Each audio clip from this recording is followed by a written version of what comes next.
Welcome to Plot Twist Radio, the show where creativity, storytelling, and the unpredictable path of the creative life all collide. I'm your host, Erin Egnatz. Hi, Lynn. Welcome to Plot Twist Radio. It's great to have you here. Well, thank you, Erin. It's nice to see your big smile. Yeah. Thank you. So I know my audience is going to love this. You are a powerhouse from the 80s and with quite an interesting job. You were a photographer, musician. What was it about the 80s that just makes it such a classic place? Well, I have to admit that I'm a baby boomer, as you can probably tell from my hair, but the 80s was a decade which I used to consider one of the worst decades in musical history. And I attribute that to being a baby boomer and to growing up because the music that generally speaking, that the individual feels the strongly most resonates the strongest with is that when they were 14, 15, 16. And so, as Chris Stein says, the 80s murdered what was left of the 60s. But I'm someone who thinks that making judgments like that, hasty sort of generalizations about particularly a decade is really rather stupid. And so I looked into because my book publisher, Taschen, had wanted to do a book on the 80s. And my first response was, oh, I hate the 80s. I don't want to do the 80s, heavy metal hair bands and bad styling.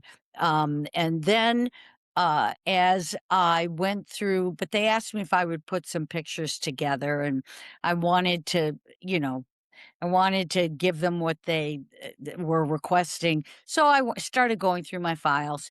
And as I went through my files, I realized that the 80s were not only not the worst decade in music, but actually, in my opinion, the best decade because it was a decade where so many different genres claimed the charts. So whether you had, the beginnings of rap at the same time that you had pop music, Michael Jackson, Madonna, dominating the charts. You also had hits from Herbie Hancock. It was just a really open. You had ska music, you had new wave. It was, I think, the most adventurous and unlimited decade in terms of not only what artists were trying to do with their work, but in terms of how the public was accepting it. The public was as unlimited as the artists were. And that was really rare.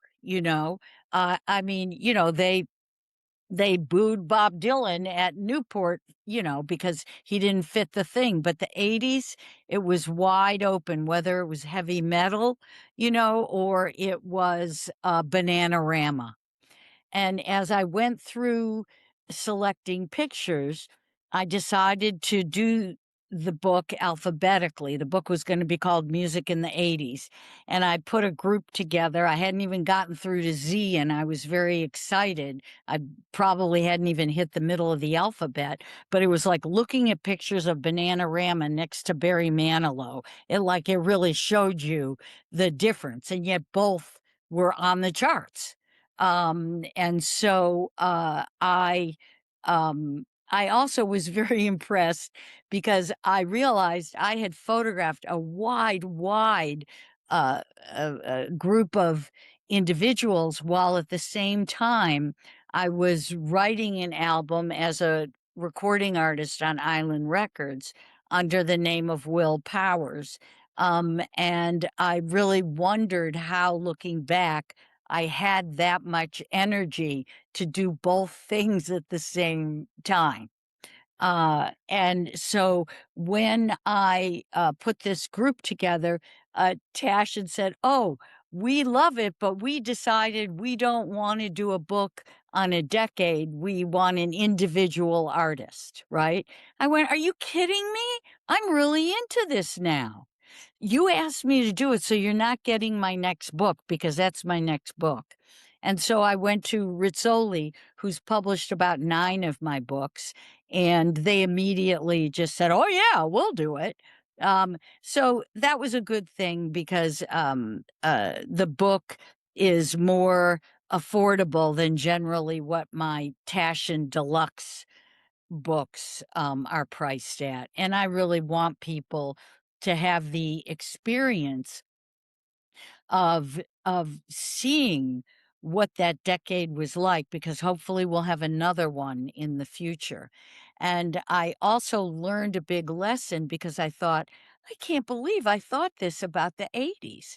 I'm going to ask other people, people in the pictures, whether it was Jim Osterberg, also known as Iggy Pop, who I went to college with.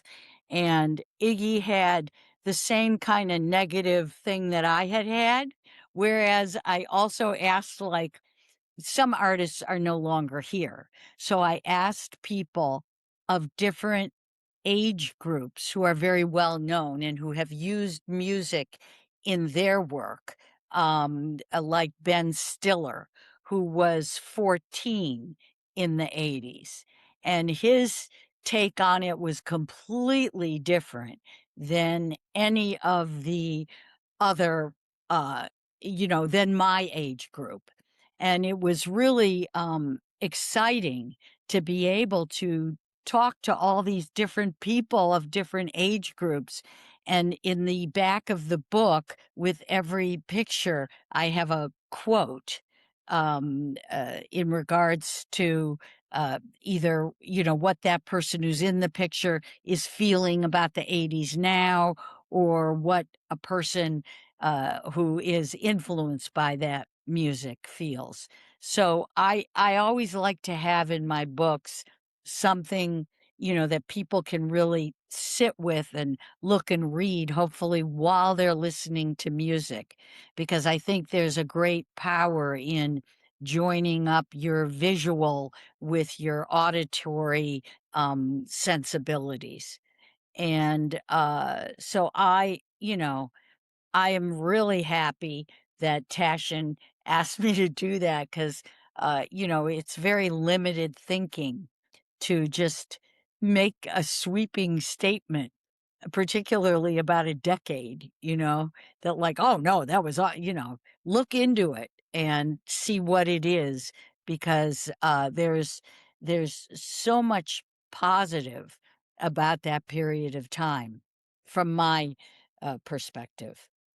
Oh, yeah. And, I didn't really get to experience the 80s very much. I was born in the mid 80s. So, my memory is little girl things. But the way my mom talks about it, you could tell she just wants to go back. But my dad, who's her age, is like, oh, the 80s. I don't, it's very interesting the different perspectives that you get depending on who it was and what their experience was, I guess. Yes, that's true. Yeah. But it was a decade that was kicked off, so to speak, with the entrance of MTV and with the death of John Lennon. So that set a tone, I think, of people, particularly John Lennon's assassination, murder. I think that set a tone for people wanting to express themselves in ways that might not been, might not have been there if they hadn't have been so kind of jarred by what had happened. And if they hadn't have been so inspired by, now there were these incredible visuals that went along with the music. And there were opportunities, for bands like Duran Duran. Who knows if they would have succeeded to the place that they had if visuals, had not been joined with music. And the same thing for Michael Jackson. I mean, he's a genius. In my opinion, Jackson is a genius, but that doesn't necessarily qualify you for uh, popular worldwide success.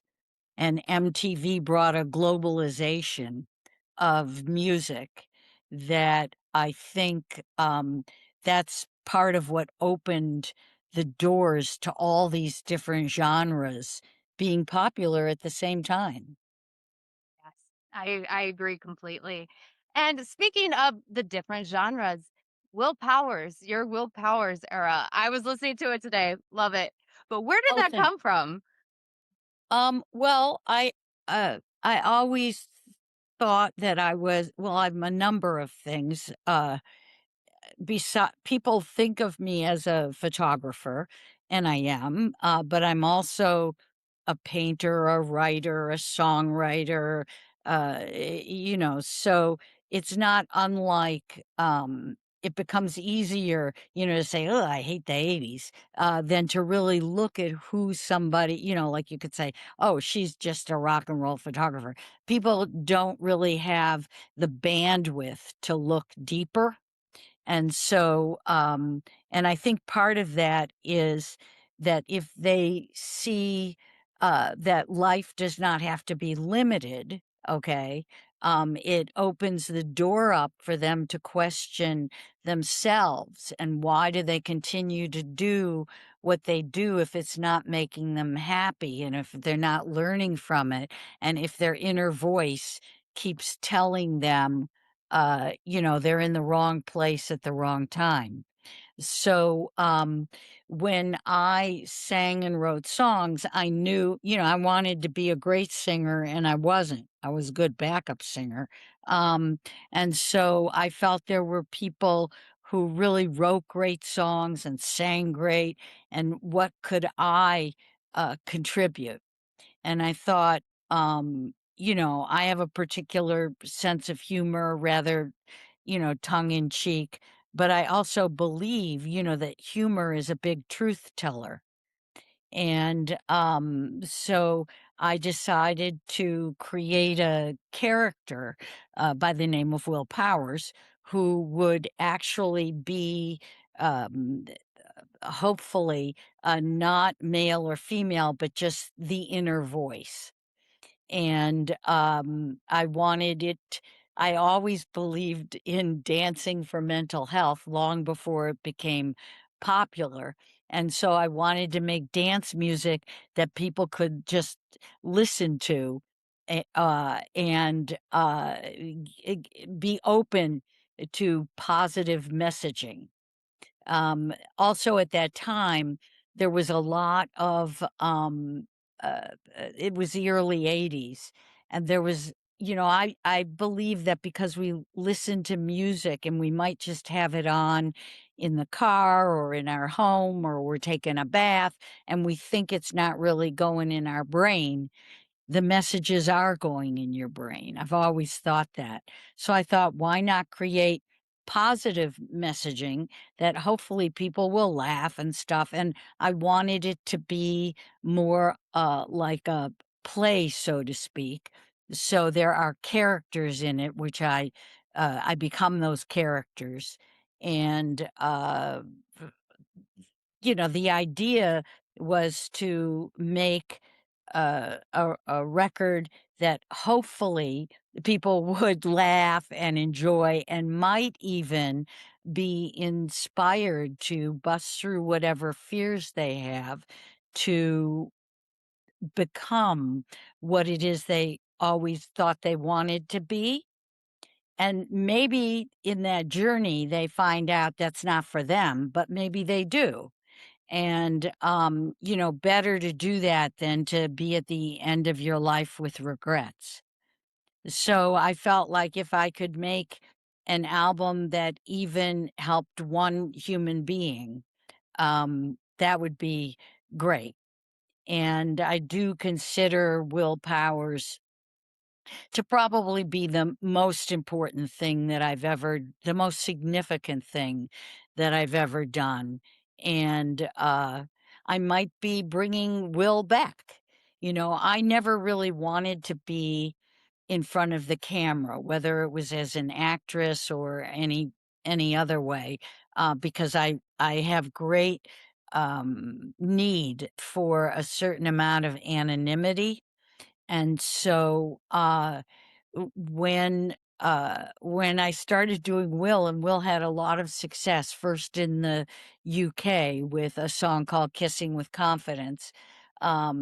And I w- then I started inserting myself in it because I wanted to I wanted people in restaurants to recognize me so that I could get the best table without making a reservation. And that's when I thought, Lynn, you're really losing it. You better get out of out of it. Take a break from this. You're going down you're going down the fame path, and that's not what I want my life to be about, but we're always susceptible to those aspects of our personality, which can kind of, you know, change your course.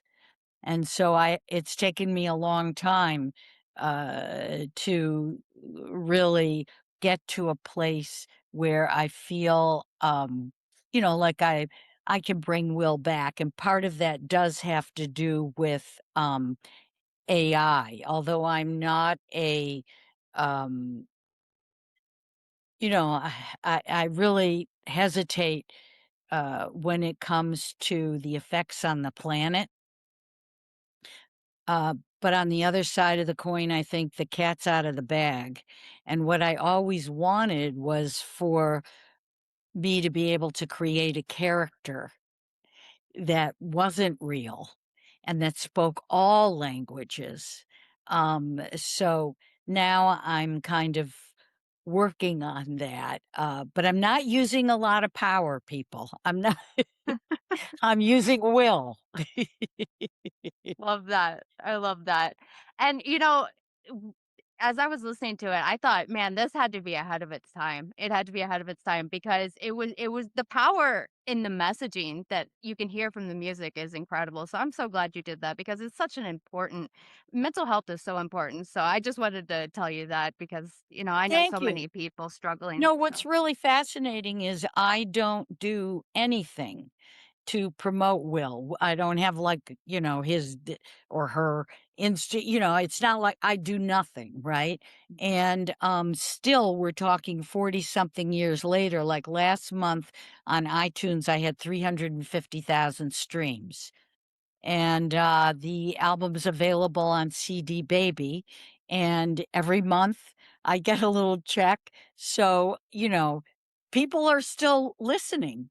mhm. And a few weeks ago, I went to a dinner party in New York with Jameson Webster, who wrote this book, uh, Breath, and it's on a New York Times list. And anyway, everybody there, with the exception of me and Precious Okiman, who's an artist that has a show on the fifth floor of the Whitney right now, part of the Whitney Biennial. We were the only two people who weren't shrinks. And during the dinner, Jameson said, "Oh, Lynn is Will Powers," which I didn't even know Jameson knew. Okay. She's one of the leading Freudian dream analyst psychiatrists in the world. And I went like, "You know about Will Powers?" And two of the other shrinks shrieked, "Your Will Powers?" And I was like, "How do you know me?" So, yeah, no, it has a life. And I guess people get something out of it and share it with other people. And that's why, I think that even if it just gives you a laugh, especially in these days when it's real hard to find things to laugh about, in I'm incredibly grateful that I had that opportunity to work with the other artists who are on the record. I wrote Adventures in Success with Sting, who did, we wrote the music together and I did the words.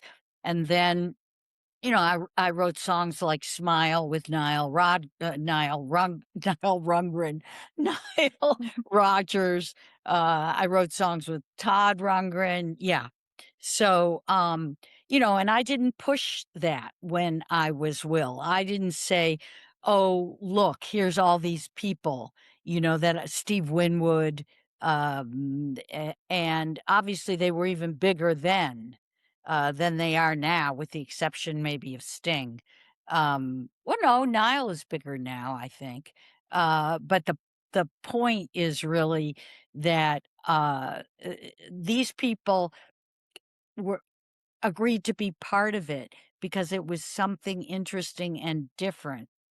And maybe it was because the 80s allowed for a lot of interesting and different approaches. You didn't feel like you had to create something that had certain beats, that did things a certain way.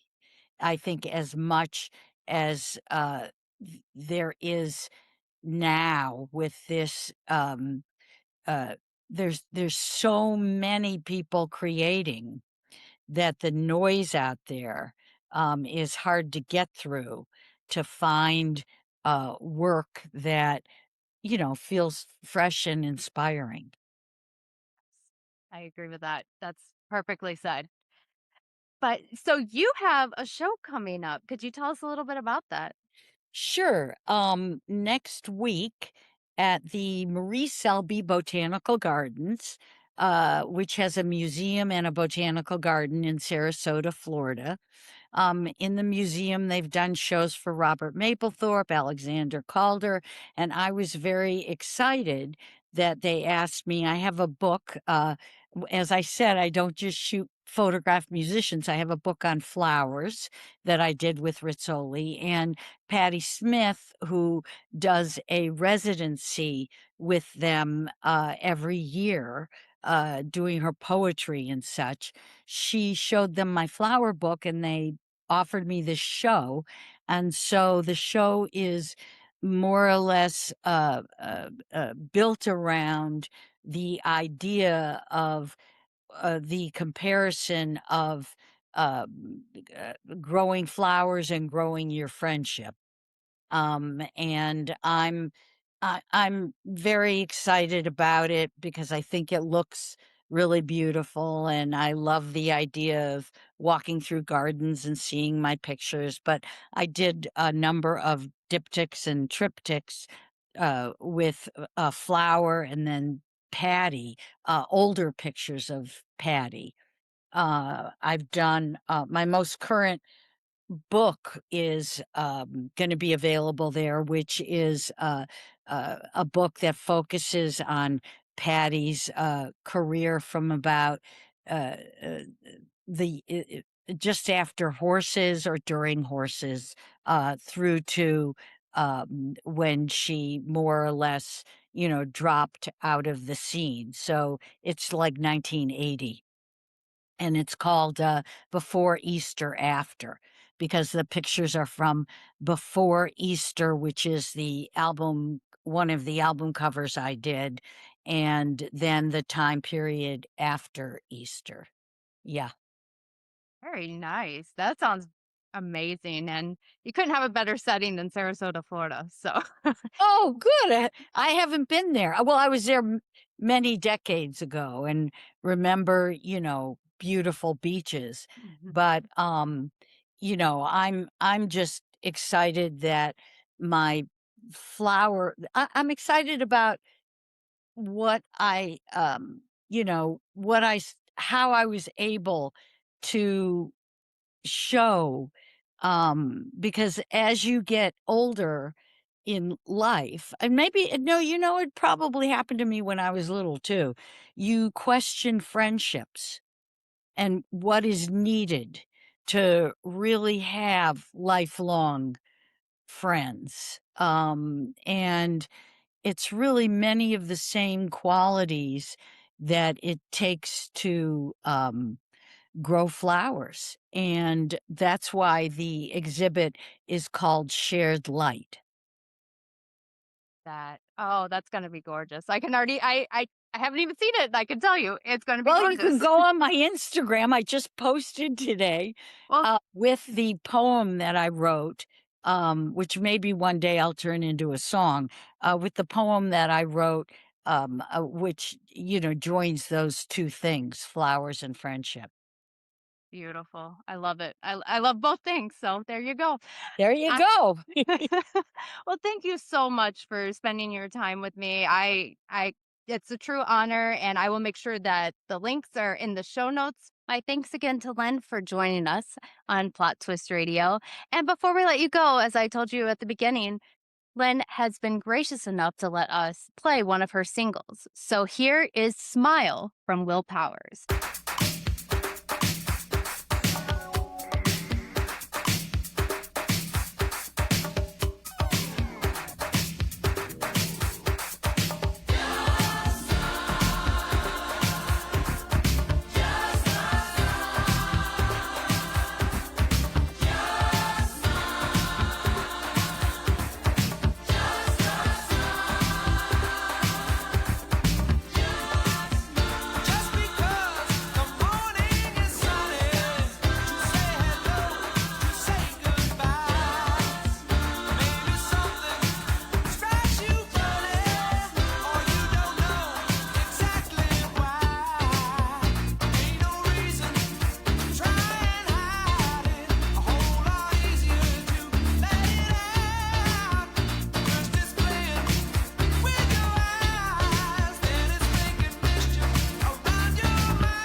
Outside